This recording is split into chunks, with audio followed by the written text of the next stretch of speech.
Next topic, we're going to get you to measure the length of your pace and then use that to measure the length perimeter, and then later on, keeping those measurements, work out the approximate areas of various shapes.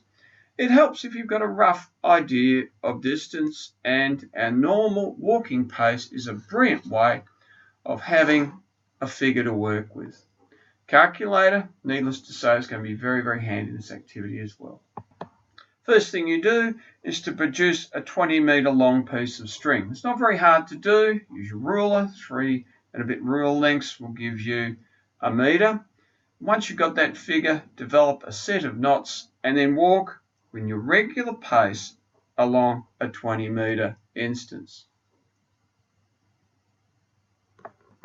Now I've given you the situation for Sally, 22 paces to walk along 20 metres of string.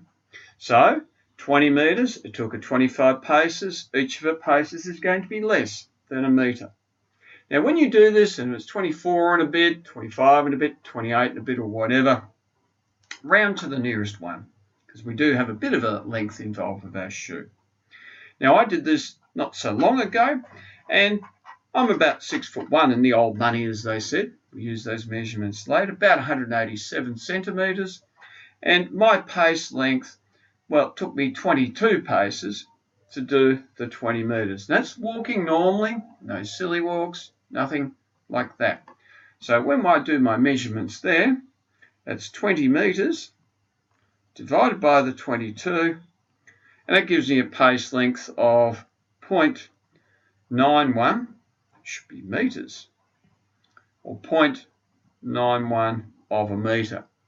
Now, armed with that information, I'll get you to locate some commonly found shapes around your neighbourhood, quite often a tennis court, basketball court.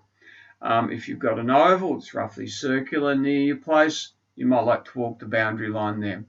Key thing, normal pace length. Now please notice you'll need to keep these figures and attach them to your results to return them to your teacher as part of your assessment activity. This is a major part of your assessment for Criterion 2. As I mentioned earlier, netball court, tennis court, local cricket ground.